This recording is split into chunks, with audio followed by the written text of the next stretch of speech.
네, 안녕하십니까? 그동안도 평안하셨습니까? 코로나로 인해서 좀 생활이 많이 어려운데요. 그래도 하나님의 은혜로 이렇게 또 열심히 살아갈 수 있도록 은혜를 주신 그 은혜를 생각하면서 오늘도 내가 빛의 자녀로서 삶을 살아갈 수 있는 그 계기를 만드는 시간이 되었으면 정말 좋을 것 같습니다. 지난 주제에 이어서 오늘도 함께 나누실 주제가 있는데요. 하나님께로서 난 자란 주제를 가지고 함께 말씀을 나누도록 하겠습니다. 이미 지난 주제 마무리할 때에 이미 예고를 해드렸었죠. 오늘 본문 성구는 요한일서 3장 9절에서 10절의 말씀입니다. 이 말씀을 이어갈 때 지난 주제에 하나님께로서 난 자에 대한 부분을 설명을 드려야 되기 때문에 이렇게 연결을 하는 거니까 잘 보시기 바랍니다. 지난번 주제가 빛이란 해서 빛에 대해서 요한복음 1장 1절에서 14절의 말씀을 가지고 함께 나누었는데요. 다시 한번 정리를 해보겠습니다. 이 성경에서 말씀하는 요 빛은 하나님이시죠. 증거 성구는 요한일서 1장 5절에 보면 하나님은 빛이시니라 라고 해서 하나님이 빛이셨습니다. 그리고 예수님께서도 요한복음 8장 12절의 말씀을 보면 나는 세상의 빛이니, 이게 자신이 세상의 빛이라고 말씀을 하셨고, 이사야서 9장 1, 2절에서는 큰 빛이라고 했었습니다. 그리고 나를 따르는 자는 어두움에 다니지 아니하고 생명의 빛을 얻으리라 라고 해서 예수님을 따르는 자, 예수님을 믿는 자, 오늘 주제와 같이 하나님께로서 난 자는 요 생명의 빛을 얻게 됩니다. 이 생명의 빛을 얻게 되면은 이 하나님의 자녀도 뭐가 되는 거예요? 빛입니다. 빛. 그러니까 하나님 예수님만 빛이 아니고 그 빛을 받은 하나님의 자녀도 빛이 되는 겁니다. 그래서 마태복음 5장 14절로 16절의 말씀을 보면 너희는 세상의 빛이랍니다. 이게 아니라고 하면 안 되죠. 거역하는 말이 되죠. 그래서 세상의 빛이라고 하면서 산 위에 있는 동네가 숨기우지 못할 것이요 사람이 등불을 켜서 말 아래 두지 아니하고 등경 위에 두나니 이러므로 집안 모든 사람에게 비추느니라. 라고 해서 등불의 예를 들어서 이 빛이 어떻게 되어야 되는지를 알려주시는 말씀이에요. 이같이 너희 빛을 사람 앞에 비추게 하여 저희로 너희 착한 행실을 보고 하늘에 계신 너희 아버지께 영광을 돌리게 하라라고 해서 하나님의 자녀, 빛의 자녀들은 이 빛을 사람에게 비춰야 됩니다. 그 사람은 어떤 사람이겠어요? 어두움에 속한 사람들이죠. 그리고 이 빛을 비추는 이 행실을 착한 행실이라고 해요.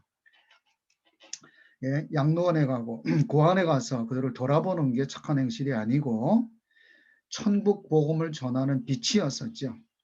그건 기본적으로 해야 될 일이고요. 그래서 이 착한 행실을 통해서 하늘에 계신 너희 아버지께 영광을 돌리게 하라라고 해서 어둠에 속해 있던 자들이 빛 가운데로 나옴으로 인해서 하나님 앞에 영광을 돌리는 일을 하나님께서 원하셨던 겁니다. 그러면 나는 빛된 삶을 사는가? 이제 봐야 되겠죠. 나는 빛된 삶을 사는가? 하나님이 비치고 예수님이 빛이셔서 그 빛을 비추셨다라고 하면 하나님의 자녀가 된 저와 여러분도 빛을 비추고 있는지 봐야 됩니다. 그래야 신앙이 성장하지 않겠습니까? 근데 하나님, 그 예수님 다 빛인 걸 아는데 뭐 그냥 믿으면 되지. 이렇게 생각을 하는 분들은 아직은 신앙이 어린아이 신앙이에요. 뭘 아직 할 수 있는 입장이 아니죠. 어린아이들은 뭐 할 수 있는 게 아니잖아요. 그러면 이 빛은 어디에서 나오는가? 이미 요한복음 지난 본문 성경을 통해서 우리 알고 있습니다. 빛은 말씀에서 나오죠. 말씀 안에 생명이 있고 또 빛이 있다라고 했어요. 이게 말씀이 이제 중요한 거죠. 그럼 이 말씀은 어떤 말씀이었어요? 천국 복음이었죠. 예수님께서 이사야 9장 1, 2절의 예언대로 오셔서 그 예언을 이루기 위해서 나사렛에서 가버나움 지역으로 가서 사시게 됩니다. 그 지역 사람들이 큰 빛을 볼 것을 예언한 대로 예수님이 가셔 사셨고, 빛이 빛이도다라고 해서 전했는데 마태복음 4장 17절에 보니까 천국 복음을 전파하셨다 이렇게 나와요. 그러니까 이 빛은 말씀인데 그 말씀은 천국 복음이다. 천국에 관한 말씀이다. 이런 말이죠. 그러니까 천국 복음을 전하는 것이 곧 뭐 하는 거예요? 빛을 비추는 거죠. 그 하나님의 자녀가 빛을 갖고 있다라고 하면 비추는 것은 당연한 거예요. 그게 착한 행실이라고 했습니다. 그러면 예수님이 전파하셨던 이 천국 복음을 내가 아느냐? 이게 문제죠, 이제. 천국 복음을 예수님이 전하셨는데 알아야 전할 것 아니겠습니까? 지난 주제도 설명을 하긴 했는데 정리를 잘 하기가 어렵지 않았겠나. 왜? 분량이 이제 시작이기 때문에 그렇죠. 그래서 오늘 주제에 이어서 갈 때 설명이 됩니다.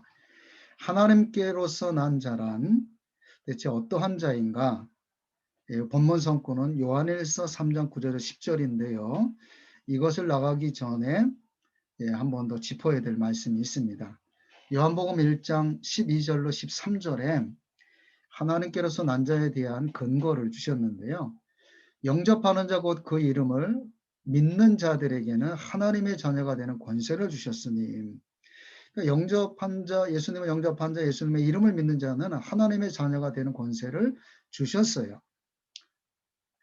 근데 이는 혈통으로나 육정으로나 사람의 뜻으로 나지 아니하고 오직 하나님께로서 난 자들이니라 라고 해서 이들이 하나님께로서 난 자들이라고 말씀을 하고 있어요. 그러니까 요 하나님의 자녀가 되는 권세를 받은 사람들은 예수님을 영접한 자, 예수님의 이름을 믿는 자예요. 이들을 하나님께로서 났다 이렇게 말을 합니다. 그러면 그 영접했으면 뭐 됐지. 뭐 이름 믿으면 됐지. 이렇게 하면 안 되죠. 성경은 전체적으로 봐야 되는 거잖아요. 그 하나님께로서 난 자가 어떠한 자인지를 설명해 주는 내용을 보면 예수님을 영접했다는 것이 이런 거구나. 예수님을 이름을 믿는 자는 이런 자구나. 이제 이렇게 정리가 되는 거죠. 이제 본문입니다. 요한일서 3장 9절에서 10절의 말씀인데요. 하나님께로서 난 자마다 죄를 짓지 아니하나니 이는 하나님의 씨가 그 속에 거함이요. 저도 범죄치 못하는 것을 하나님께로서 났습니다. 여기 잘 설명을 해주죠. 하나님께로서 난 자는 그 속에 하나님의 씨가 있다라고 말을 해요. 하나님의 씨가 있다는 거예요. 하나님께서 난 자. 그러니까 영접한 자, 그 이름을 믿는 자는 하나님의 씨가 그 속에 있다는 말입니다. 없으면 거짓이고 가짜죠. 그래서 씨가 있으면 죄를 짓지 않는다라고 해요. 육신이 연약해서 연약함 속에 그냥 가두어 버리고 안 된다 어찌 뭐 죄를 안 질 수 있느냐 이렇게 말을 하는 사람들이 있는데 이 말씀을 대적하는 말이 되는 거예요. 한날 죄 짓고 용서해 달라고, 맨날 죄 짓고 용서해 달라고. 잘못된 거죠. 하나님의 씨가 그 속에 없기 때문에 그렇습니다. 이러므로 하나님의 자녀들과 마귀의 자녀들이 나타난다. 무릇 의를 행치 아니하는 자나 또는 그 형제를 사랑치 아니하는 자는 하나님께 속하지 아니하니라 라고 해서 말씀을 잘 정리를 해주는데요. 하나님께로서 난 자는 죄를 지을 수가 없어요. 그 이유는 하나님의 씨가 그 속에 있기 때문이다. 이들이 하나님의 자녀들이에요. 때가 되면 이렇게 나타난다고 하잖아요. 이 마귀의 자녀는 의를 행치 아니한다는 거예요. 의가 뭐예요?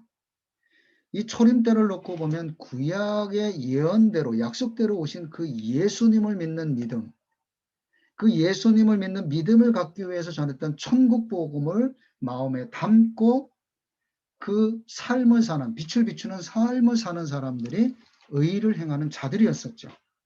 그리고 이제 막 들어온 예수님 안으로 들어온 사람들, 그 형제들을 사랑하는 자랍니다. 아이가 태어나면 금방 성장을 해서 의를 행할 수는 없잖아요. 그 과정이 있으니까. 근데 이것이 이 두 아들들이 이렇게 나타난다는 거예요. 때가 되면. 그럼 나는 어디에 속해 있는지를 봐야 되는 거죠. 그래서 하나님께로서 난 자는 정리하고 가야죠. 하나님의 씨가 그 속에 있는 자들이에요. 하나님의 씨가 없으면 자기는 하나님의 자녀라고 하지만 그건 자기 혼자 생각이죠. 예, 정리됐으리라고 생각이 됩니다. 그러면 하나님의 씨는 무엇일까? 하나님의 말씀이라고 했는데요. 씨가 하나님의 말씀이라고 했는데 들어봐야죠. 누가복음 8장 9절에서 11절의 말씀인데요. 제자들이 이 비유의 뜻을 모르니 가라사대 하나님 나라의 비밀을 아는 것이 너희에게는 허락되었으나 다른 사람에게는 비유로 하나니 이는 저희로 보아도 보지 못하고 들어도 깨닫지 못하게 하려 함이니라. 이 누가복음 8장, 마태복음 13장, 마가복음 4장은 이 천국에 대해서 설명을 할 때 참 기본적인 게 되는 것이 씨 뿌리는 비유를 통해서 말씀을 해주셨어요. 그 비유의 뜻을 묻는 겁니다. 근데 그 비유는 하나님 나라의 비밀을 말을 한다는 거예요. 그러면서 뿌려졌던 이 씨는 이 비유는 이러하니라 씨는 하나님의 말씀이요. 그러니까 밭에다가 씨를 뿌릴 때 육적으로 밭에다가 육적인 씨를 뿌리는 게 아니라 밭은 사람의 마음이죠. 씨가 말씀이면 말씀을 받는 것은 육적인 밭이 받는 것은 아니니까. 하나님의 말씀을 듣는 사람들을 밭이라고 비유를 해서 말씀을 하셨던 거죠. 씨는 하나님의 말씀이요. 마태복음 13장 18, 19절에서는 이 같은 내용을 말씀을 해주는데 이 씨가 하나님의 말씀인데 씨가 무엇인지를 알려주는 거예요. 그런즉 씨 뿌리는 비유를 들으라. 아무나 천국 말씀을 듣고 깨닫지 못할 때는 해서 이 씨가 하나님의 말씀인데 말씀이 이 천국 말씀이라는 거예요. 그 말씀을 전하는 거였었죠. 그 씨는 하나님의 말씀인데 하나님 나라의 비밀을 비유로 말씀을 하셨고 예, 그 말씀을 제자들에게 알려주셨어요. 천국의 말씀이었다는 거죠. 근데 이 깨닫는 자가 있고 깨닫지 못하는 자가 있어요. 그러니까 우리가 생각을 할 때에 내가 하나님 나라의 비밀을 아느냐, 천국에 관한 비유의 말씀을 아느냐, 이게 상당히 중요한 문제죠. 근데 이 사단 마귀는 그렇게 말을 하는 자를 이단으로 몰아서 이제 그 비밀을 모르게 해요. 왜? 하나님 나라의 비밀, 천국 비밀을 알면 다 천국을 가니까 그냥 두겠어요? 마귀가? 모르게 해야지. 그 가장 좋은 방법은 이단으로 모는 거예요. 이단으로. 그래서 잘못하면은요, 이단 소리다 하면은 말을 전할 게 없어요. 말씀을 전할 게 없어. 바로 알아야죠, 바로.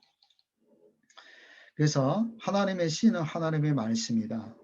그 말씀에 주는 하나님의 나라의 비밀을 말하는 것이었고, 그게 바로 천국의 말씀이었다라고 말씀을 해요. 마가복음 4장 12절에서는 그래서 비유를 모르면 죄사함이 없다고 했어요. 왜 이런 말이 성립할까요? 그 말을 좀 빼버려야 될까? 그냥 믿으면 되는데. 천국의 비밀의 핵심은 예수님이셨어요. 그 예수님 앞에 가려고 하면은 예수님에게 갈 수 있도록 안내해 주는 그 말씀을 깨달아야 되는데 그 말씀을 예수님이 이따가 설명하겠지만 비유로 말씀을 하시더라는 거예요. 그 못 깨달으면 못 가는 거고 십자가에 흘리신 보혈의 공로를 입을 수가 없었던 거죠. 좀 기막히지 않아요? 천국 말씀이란 대체 어떤 말씀이냐? 예수님께서 교훈의 말씀으로 산상수훈이라든지 하나님의 자녀의 도리에 대해서 말씀을 하실 때는 알아듣기 쉬운 그냥 교훈의 말씀으로 하셨어요. 그리고 천국의 비밀이 아닌 천국 말씀이 아닌 일반적인 말씀을 이해시킬 때는 알아들을 수 있는 비유로 말씀하셨어요. 잘 들여다보시면 그렇게 되어 있습니다. 근데 천국 말씀을 말씀하시는데 대표적인 걸 꼽으면 요한복음 6장이에요. 요한복음 6장은 예수님께서 오병이어의 기적 능력을 베푸신 것을 유대인들이 맛을 보았죠. 경험을 했어요. 그러니까 예수님을 믿고 따르는 거예요. 야, 예수님을, 저 예수를 왕을 삼으면은 야, 이제 먹을 거 살아가는 문제가 없겠구나. 그래, 먹을 것을 인해서 예수님을 믿고 따라가요. 예수님께서 그냥 보고 계실 수 없잖아요. 야, 썩는 양식을 위해서 일하지 말고 영생하도록 있는 양식을 위해서 해라. 그러면서 이 양식은 인자가 너희한테 준다. 그러면서 그 양식이 뭔지를 알려줘요. 하나님의 아들 예수를 믿는 것이 하나님의 일이다, 이렇게 말을 해요. 그 예수를 믿으려고 하면 예수님이 하시는 말씀을 내가 깨달아야 되잖아요. 그게 그 사건인 거예요. 예수님께서 그렇게 하시면서 예수님을 좀 믿도록 하기 위해서 이 천국에 관한 말씀이거든요, 이게. 그 천국에 관한 말씀을 이렇듯 비유로 말씀을 합니다. 예수님이 그래요. 나는 하늘로서 내려온 산 떡이다. 사람이 이 떡을 먹으면 영생을 한다. 아이고, 이거 엄청난 얘기를 하는 거예요. 이 목수의 아들로 온 30대의 청년이 이런 말을 해요. 그래서 내 살을 먹고 내 피를 마시면 영원히 죽지 않고 마지막 날에 내가 다시 살린다. 참 이해 알아듣지를 못하죠. 아니, 예수님이 이 고깃덩어리 살하고 피를 마시랍니다. 이게 뭐였어요? 이게 천국 복음이었어요. 이게 천국 복음이었다니까. 유대인들이 그러죠. 저들끼리 다퉈요. 아니, 어떻게 자기 살을 주워서 먹게 하겠느냐고. 이게 무슨 말이냐. 그리고 깨닫지 못하는 자들이 다 떠나가죠. 예수님께서 답을 알려줘요. 남아있는 사람이 있으니까. 야, 육은 무익하다. 이 피는, 이 육은 무익하다. 살리는 것은 다른 말하면 너에게 생명을 주고 영생을 주게 하는 것은 이 말이죠. 살리는 것은 육 고깃덩어리가 같은 이 살하고 피, 그게 아니고 내가 이런 말이 영영 생명이다. 이 말, 하나님의 말씀이 너를 살린다. 그리고 생명을 주는 거야. 영원한 생명을 얻게 하는 거야. 이걸 알려줬어요. 알아들었을까요? 제자라고 불렸던 사람들, 이 제자들도 깨닫지 못해서 다 떠나갑니다. 참 기가 막힌 일이죠. 답을 알려준다고 깨닫는 것이 아니에요. 천국 복음 이런 겁니다. 예수님께서 제자들에게 그래요. 12 사도들에게. 야, 너희도 갈래? 그랬더니 베드로가 주여 영생의 말씀이 여기 계신데 우리가 누구로 가겠습니까? 베드로는 정확하게 깨달았어요. 영생의 말씀, 그 말씀 자체가 예수님인데 또 이미지화되고 그 이름만 믿으려고 하면 안 되죠. 예수님 하면 말씀하고 연결을 해야 돼요. 말씀하고. 그래서 내가 이런 말이라고 했잖아요. 말. 말은 빼버리고 그냥 예수만 믿고 가려고 하는 거죠. 이건 마귀가 이끄는 거예요. 마귀가. 예수님을 떠올리는 단박에 예수님이 하신 말씀과 연결을 해서 들어야 돼요. 영생의 말씀이 여기 계시면 우리가 누구로 가오리까? 천국 말씀을 예수님께 전하니까 천국에 가려고 하면, 영생을 하려고 하면 다른 데로 갈 데가 어디 있습니까? 이런 말이잖아요. 이 요한복음 6장에서 이거 깨닫지 못하고 다 자기 가르쳤던 사두개파, 바리새파로 다 돌아가지요. 그 예수는 핍박해서 이제 죽이는 일에 동참을 해요. 요한복음 8장에서는 예수는 귀신 들렸다라고, 미쳤다라고 하고 이제 죽이려고 합니다. 깨닫지 못하니까. 저들이 알지 못하는 걸 모르고 예수님이 이상하다는 거죠. 그 능력은 행하는데, 이 능력은 저 바알세불을 힘입어서 하는 거다. 응? 귀신의 왕 바알세불을 힘입어서. 하나님의 능력이 아니다. 요렇게 마귀가 역사하는 거예요. 응? 요렇게. 천국 복음을 전하지 못하게 하는 거죠. 그래서 이 천국 복음은 천국의 비밀을 비유로 말씀을 하셨어요. 이렇게. 이 내용은 출애굽기 16장에 있었던 약속이 되었던 말씀이죠. 출애굽기 16장은 이스라엘이 출애굽을 해서 광야에서 먹을 게 없어. 그러니까 또 모세를 향해서 돌질하려고 그래. 죽일 데가 없어서 데리고 나와서 죽게 하려고 하느냐. 애굽으로 다시 돌아가자. 애굽의 고기 가마 곁에서 그냥 그 먹던 때를 추억하면서 차라리 거기서 먹다가 죽을 걸. 이럴 때 하나님께서 만나를 내려주시죠. 이 만나를 내려주시면서 이 만나를 항아리에 담아서 예, 언약궤의 보호가 날아갑니다. 언약궤 안에 증거판 둘이 있었지 않습니까? 그 언약궤라고 불리는 것은 언약을 한다는 말이에요. 언약을 한다. 그래서 다른 말로 하면 예언하는 말씀이고 약속을 하는 말씀이야. 그래서 이 항아리는 예수님이셨죠. 예수님. 그 입에서 나오는 말씀이 만나였어요. 이렇게 이루어진 겁니다. 그 예수님이 그래서 요한복음 6장에 너희 조상들은 광야에서 만나를 먹었어도 죽었지만은 왜 그건 육신을 위해서 준 거였었고, 그런데 그 육신을 위해서 주었던 것을 통해서 말하고 싶은 게 담겨 있었죠. 그렇죠? 사람이 떡으로만 사는 게 아니라 하나님의 입에서 나오는 말씀으로 사는 것을 알려주기 위해서 그렇게 말씀을 하셨다고 하는 거예요. 만나를 주셨다라고 하는 거예요. 신명기 8장 3절에 너에게 만나를 먹이신 것이 40년 동안의 만나를 먹이신 것은 사람이 떡으로만 사는 게 아니다. 하나님의 입에서 나오는 말씀을 사는 것을 알게 하시기 위해서 그렇게 했다는 거예요. 근데 그걸 깨달았어요? 깨달을 수가 없지요. 아직 허락을 안 했다고 하거든요. 그래서 그것을 언약궤 안에 증거판 앞에 두어서 약속을 하고 이후에 1500년이 지난 뒤에 예수님 오셔서 이 말씀이 이루어진 것을 지금 알려주고 있는 겁니다. 이해가 되셨어요? 그럼 이제 자신을 살펴봐야죠. 그 나는 천국 말씀을 알고 있는가, 그리고 전하고 있는가를 봐야죠. 내가 알았어. 하나님 빛이고 예수님 빛이야. 내가 빛이라는 거 알았는데 그런 그 빛의 행실을 하고 있느냐 이 말이에요. 그러면 빛을 비추고 있으려고 하면은 그 빛이 말씀이라면 말씀을 전하고 있는 것을 봐야지요. 이것을 전하지 않고 있거나 전할 수 있는 재료가 없다라고 하면 아직은 어린 아이거나 아니면 아직 마귀 자식이거나 둘 중에 하나죠. 그래서 이 천국 말씀을 예수님께서 전하시고 가셨어요. 그 이제 잘 살펴봐야죠.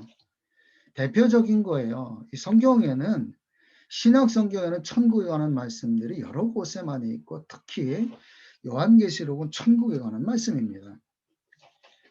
대표적으로 예를 한번 들어보는 거예요. 내가 알고 있느냐? 이렇게 전하고 있느냐? 이것을 이제 들여다봐야죠.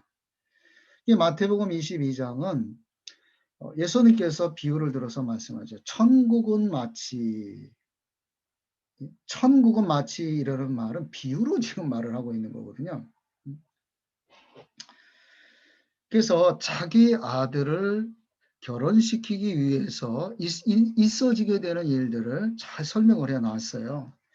그러면 그 혼인잔치집에서 필요한 것은 예복이잖아요. 예복. 그 주인이 이제 들어와서 봅니다. 예복을 입었나 하고.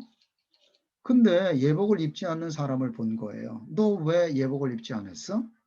그러니까 유구무원을 그래요. 유구무원이요. 그 말이 무슨 말이에요? 예복이 뭔지 알려줬고 시간도 줬고 기회를 다 줬다는 말이에요. 근데 이 예복을 준비를 안 했어. 그래서 수족을 결박해서 바깥 어둠에 던져버리랍니다. 이게 어디로 가라는 말이에요? 지옥으로 가라는 말이죠. 이게 천국에서 있어지는 일이에요. 여러분 예복을 준비했어요? 여러분 이거 전해 보셨나요? 천국에서 내가 쫓는 거예요. 마태복음 25장 이 세 가지에 대해서 이제 말씀을 하시죠. 그래서 그때의 천국은 또 이제 천국에 관한 말씀이에요. 그 열처녀 비유로 말씀을 하죠. 이때에 슬기로운 처녀처럼 이 등에다가 기름을 넉넉히 준비한 자가 예수님을 맞이해서 혼인잔치에 들어갑니다. 예수님 맞이해 혼인잔치에 들어가요. 그럼 이 등이 무엇인지, 기름이 무엇인지, 그릇이 뭔지 알아야 되지 않습니까? 하나님의 한 성령의 역사라고 하면은 통해서 안 가면 똑같이 알아야 되겠죠. 똑같이. 여기서 말하는 게 틀리고 저기서 말하는 게 틀리면 그거는 자기 배를 불리기 위해서 목회를 하고 가짜 목회자가 돼서 하는 것 아닙니다. 구분을 잘 해야 되죠. 이게 이제 좀 알아야 되는 부분이에요. 지금 이 답을 일일이 다 설명을 드리려고 하는 것이 아닙니다. 지금 자신을 살펴보아야 되는 거예요. 내가 천국 말씀을 알고 있느냐, 그리고 이것을 전하고 있느냐. 다시 말하면 착한 행실, 빛을 비추고 있느냐 이 말이거든요. 등과 기름을 넉넉히 준비해요. 만약에 준비를 못하면 혼인잔치 들어갈 수가 없어요. 예수님을 맞이할 수가 없습니다. 예수님하고 상관이 없다라고 하니까 엄청 중요한 일이죠. 그 다음에 금달란트 장사를 했느냐고 물어요. 그러니까 이건 받은 거를 알아. 추상적인 게 아니에요. 5달란트 받은 자, 2달란트 받은 자, 1달란트 받은 자. 근데 달란트라고 하니까 탤런트라고 해석을 해서 재능을 얘기를 한 거예요. 근데 그 앞에 미안하게도 각각 재능대로 달란트를 줬대, 금을. 이 달란트는 금은의 수량, 무게를 말을 하는 거예요. 그냥 탤런트가 아니고. 만약에 재능을 더해줘서 그 피아노를 재능이 있는 사람들은 피아노 안 치면은 장사 안 하는 거고 요 사람들은 나중에 보니까 내가 쫓기는데 천국에서 내가 쫓기나요? 피아노 안 쳤다고? 저 웃기는 소리죠. 그래서 금달란트 장사를 안 하고 속에만 담고 있으면 마음에만 두고 있으면 이것도 내가 쫓기죠. 그러니까 내가 뭔가를 알고 있으면 이거를 가만히 담고 있으면 안 돼요. 하나님은 모든 사람이 구원받기를 원한답니다. 그 일에 동참을 해야 하나님의 자녀지. 이런 사람은 내가 쫓습니다. 그리고 양과 염소의 비유를 들어서 양 같은 신앙인을 가지라고 미리 말씀을 해주세요. 그러면 양 같은 신앙의 모습인가 봐야죠. 이게 아까 형제 사랑 얘기했잖아요. 형제를 사랑하라. 이게 지금 여기에 해당이 되는 거예요. 예수님께서 그래요. 내가 줄일 때 먹을 것을 주었고 목마를 때 마시게 하였다. 나그네 되었을 때 영접했고 벗었을 때 옷 입혔고 병들었을 때 옥에 갇혔을 때 돌아보아서 누가요? 양 같은 신앙이네. 이게 어느 때에 저희가 그렇게 했습니까? 라고 물을 때에 예수님께서 여기 내 형제 중에 지극히 작은 자 하나에게 한 것이 나에게 한 거다. 그러니까 이거는 이제 믿음 안에서 대상이죠. 그럼 이게 육적으로 또 풀어가지고 예? 굶는 사람 찾아다니면서 줘야 돼요. 예? 그러니까 이것도 아프리카 얘기 나오는 아프리카 가난하고 뉴스에 나오고 그러잖아요. 후원하라고 그 얘기 해야 돼. 비유라고 했어요. 비유. 이거 안 하면 염소 같은 신앙인이 되어서 영벌에 들어간답니다. 이거 참 이게 엄청 중요한 말씀이죠. 영벌에 들어가 이거 안 하면. 이거 알아야지. 이게 천국이에요. 왜 천국을 몰라? 그럼 나는 하나님께로서 난 자라고 말할 수가 없죠. 아니면 과정이거나 이제 아기처럼 태어나서 이제 응애 하면서 젖을 빨아먹어야 되는 그런 단계라면 뭐 모르겠습니다만 신앙의 연륜이 쌓여서 5년, 10년, 20년이 됐는데도 불구하고 모르면은 자기를 인도해주는 목자를 바라봐야죠. 예? 먹고 살기 위해서 그 자리에 있는 사람인지 진짜 하나님이 세운 에베소서 4장 11절, 16절에 말씀하는 것처럼 예수님이 세운 사역자인지를 봐야죠.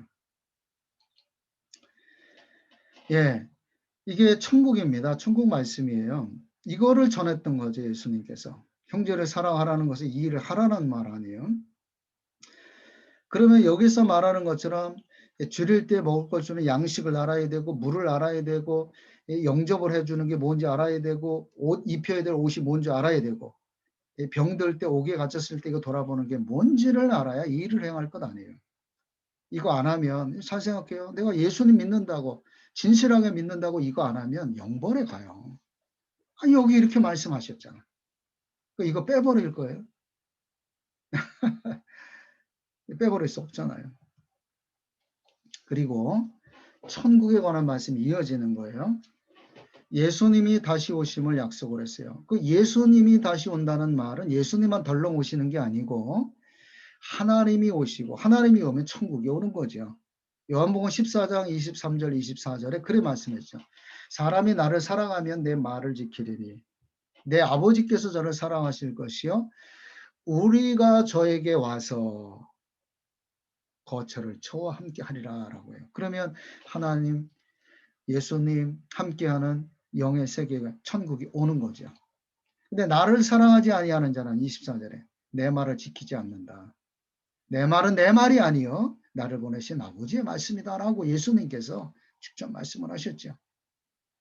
그러니까 예수님이 다시 오신다는 말은 천국이 온다는 말이에요. 그래서 아무에게나 오는 게 아니고 내 말을 지키는 자, 예수님의 말씀을 지키는 자에게 오셔서 거처를 함께 하신다. 성전을 삼고 와서 함께 해주신다.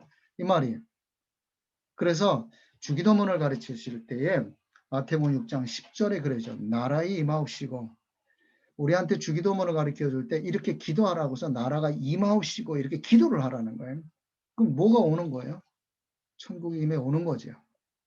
우리가 가는 게 아니고 오는 거예요. 그래서 이게 내려오는 약속이 되어 있는 게 계시록 21장입니다. 거룩한 성새 예루살렘이 사람들에게 임해 와요. 그래서 하나님이 사람들과 함께 계심에 하나님이 사람들과 함께 온다는 말은 천국이 임해 오는 거죠. 이 사람들한테. 근데 이 사람들이 어떤 사람이에요? 요한복음 14장에서는 내 말을 지키는 자에게 예수님의 말씀을 지키는 자에게 온다라고 했으니까 이 사람들은 예수님의 말씀을 지키는 자들이죠. 이들에게 와서 거처를 함께 하신다라고 했었던 것처럼 오셔서 함께 하시는 거예요. 그러니까 거룩한 성세 예루살렘이 천국이죠. 근데 오는 거예요. 그러면 지켜야 될 예수님의 말씀은 무슨 말씀이냐? 천국 말씀인데. 지켜야 될 말씀이. 그래서 이 천국 복음을 계시록 14장 6절에 보면 영원한 복음이랍니다. 이 이상의 이제 복음은 없어요. 그래서 정확하게 말씀을 하시죠. 그래서 이 천국 복음이 담겨 있는 요한계시록 나아가서 신약 예언의 약속이 되어 있는 약속이 되어 있는 예언의 모든 말씀을 두고 하는 말이에요. 지켜야죠. 예수님의 말씀을 다 지켜야죠. 그래서 계시록 1장 3절이나 22장 7절에는 이 예언의 말씀을 지키는 자가 복이 있다라고 해서 지키는 자가 복이 있는 것은 하나님, 예수님이 오셔서 함께하는 거죠. 혼인식에 들어가는 거죠. 와서 같이 사시는 거니까. 그러니까 이런 단계가 되면 어린아이하고 결혼하는 게 아니에요. 그래서 장성하라는 거예요. 장성해. 결혼은 성인이 하지 않습니까? 그와 같이 장성한 신앙인으로 신부된 장성한 처녀의 입장으로 준비를 해야 됩니다. 예수님께서 당부하신 거예요. 그러면 생각을 해봐야 돼요. 2000년 전 예수님이 오시는 초림 때 유대인들은 왜 예수님을 믿지 못했을까요? 유대인들은. 그들은 원어, 자기네들이 가지고 있는 그 언어로다가 안식일마다 말씀을 외웠다고 합니다. 그 사람들만큼 잘하는 사람이 어디 있어요? 오늘날 우리 신앙인들도 히브리어 헬라어를 공부한다고 참 그렇게 많이 투자를 해요. 그거 알아서 알 수 있을까요? 그러면 이 사람들이 더 잘 알았지. 이 사람들은 예수님을 믿지 못했어요. 왜 믿지 못했을까요? 사도행전 13장 26, 27절에 보면은 그들은 날마다 안식일마다 선지자들의 말을 외웠답니다. 암송을 했어요. 이 대단한 신앙이죠. 저희들 이렇게 신앙하나요? 선지자들의 말은 예언의 말씀이에요. 근데 이 선지자들의 말과 예수님의 말씀을 알지 못해서 예수님을 정죄해서 죽였답니다. 물론 예언이 그렇게 있었지만은 그 시대의 지도자들의 모습이 그러했다는 거예요. 이 말이 무슨 말이에요? 우리들도 예수 믿는 우리들도 선지자의 말과 같은 예언의 말씀을 모르면 다시 오시는 예수님을 맞이할 수가 없다는 말 아닙니까? 왜? 오실 때 이 천국이 함께 하는 건데 천국 말씀을 모르면 어찌 알겠어요? 어찌 예수님 다시 오시면 알겠어요? 왜? 그 말씀대로 오시는 건데. 그렇지 않습니까? 이것을 기록해 놓으신 목적은 말세를 만난 사람들에게 거울과 경계로 삼게 하기 위해서 기록을 해놨대요. 지나간 역사를. 로마서 15장 4절에 고린도전서 10장 11절에 잘 기록을 해놨어요. 말세를 만난 사람들에게 거울과 경계로 삼기 위해서 지나간 역사를 다 기록을 해서 주셨다는 거예요. 우리 얼마나 감사해요. 근데 이런 말씀도 무시하고 가버리면 안 되죠. 그렇지 않아요. 오늘 하나님께로서 난 자가 어떠한 자인지를 좀 살펴보는 시간이었습니다. 정리를 해보셔야죠. 하나님도 빛이시고 예수님도 빛이시고 예수님을 따르는 자는 생명의 빛을 얻으리라고 했던 것처럼 그 빛을 받은 사람도 빛이고 이 빛은 가만히 담고 있으면 안 되고 말 아래 두지 않고 등경 위에 둔다라고 하는 것처럼 비춰야 돼요.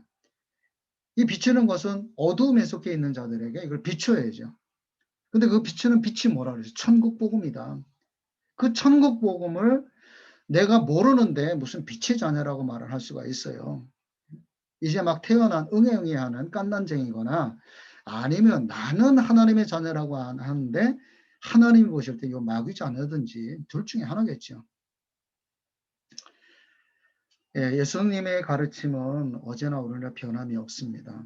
이제 그런 부분들을 우리가 생각을 하면서 말씀을 들으셨으면 좋을 것 같습니다. 이렇게 해서 좀 말씀을 같이 나누었는데요. 여러분들 어떻게 들으셨습니까? 제가 잘나서 이렇게 말씀드리는 게 아니고 교만해서 이런 말씀을 책망을 하는 말씀 드리는 것이 아닙니다. 디모데후서 3장 16, 17절에 보면은 모든 성경은 하면서 이 하나님의 모든 말씀은 교훈과 책망과 바르게 함과 의로 교육하기에 유익하다고 합니다. 이렇게 책망이 들어가지 않으면 바르게 의로 교육이 되어질 수가 없습니다. 그러한 예를 이제 교훈으로 삼아서 가져다가 설명해 주기 때문에 제가 뭐 제 의의를 드러내는 것도 아니고 성경에 기록된 말씀을 가져다가 이렇게 함께 나누는 시간이었어요. 저도 주신 은혜로 이렇게 일을 하는 것이지 제가 잘나서 뭐 이렇게 이 말씀을 전하는 것이 아닙니다. 하나님의 말씀을 알면서 전하지 않으면 하나님의 심판이 있다라고 에스겔서 3장에 말씀을 해요. 알면 전해야 돼요. 내가 빛이 있으면 빛의 자녀는 빛을 전하는 것이 맞습니다. 그런데 전하지 않고 가만히 있으면은 이 사람 문제가 생기죠. 달란트 장사를 해야 되고 형제를 돌아봐야 돼요. 그 일을 안 하면 안 되는 거예요. 그게 하나님의 뜻이고 예수님의 바람입니다. 근데 마귀는 그렇게 못하게 만들어요. 가만히 있어. 그냥 믿다가 죽으면 천국 가는 거예요. 요렇게 속삭이죠. 요런 말에 미혹이 되면은 나는 기껏 믿는다라고 예배 드리고 헌금하고 봉사하다가 원치 않는 곳으로 갈 수가 있어요. 마귀가 하는 일을 잘 들여다봐야 됩니다. 계시록 20장 1절 3절의 말씀을 보면 천하만국을 다 미혹해 왔다고 합니다. 음행의 포도주로 다 무너졌다라고 해요. 그럼 때가 되면 그 일이 벌어져야 되잖아요. 그럼 우리의 모습, 내 모습을 들여다보고 내가 하나님을 믿고 예수를 믿는 신앙인으로서 합당한지를 보고 고쳐가야 되는 거죠. 잘못되면. 노아 때에 있어질 일을 말씀하셨는데 그 노아 때에 홍수로 죽은 사람들처럼 그렇게 외면하고 듣지도 않고 가면 안 되죠. 그런 일이 예수님 재림 때 또 있을 것을 말씀을 하셨어요. 심각한 문제죠. 근데 사람들이요 똑같이 합니다. 똑같이. 안 들으려고 하죠. 이것이 현실이에요. 그래서 저도 겸손한 마음으로 정말 간절히 함께 소망에 들어가기를 소원하는 마음으로 이렇게 전하는 것입니다. 애타는 심정으로 그런 마음으로 이어갔으면 좋겠습니다. 다음 시간에 또 뵐 텐데요. 주제가 있지만 또 저도 다시 한번 또 여러 사람들을 이제 만나다 보니까 그분들을 감안해서 또 새로운 주제를 가지고 좀 만나보는 그런 시간을 갖도록 하겠습니다. 말씀을 들으시느냐고 애쓰셨습니다. 잠시 기도하고 마치겠습니다. 사랑의 아버지 하나님, 예수님 다시 오실 때에 노아 때와 같다라고 했는데 아버지 하나님, 많은 사람이 하나님을 믿고 성경을 가지고 신앙한다 하지만 말씀하신 대로 아버지 하나님 바른 신앙을 쫓기를 거부하고 쉽게 축복이나 받으려고 하는 아버지 이러한 신앙들이 얼마나 많은지요. 아버지 하나님 긍휼히 여겨주시고 정말로 하나님의 뜻을 바로 알고 바른 신앙을 통해서 하나님께서 예수님께서 오셔서 함께 하실 만한 신앙인들의 모습이 이룰 수 있도록 하나님 인도해 주시고 함께하여 주시옵소서. 모든 말씀 예수님 이름으로 감사하며 기도드렸사옵나이다. 아멘. 예, 여러분 감사합니다. 다음 시간에 또 뵙도록 하겠습니다.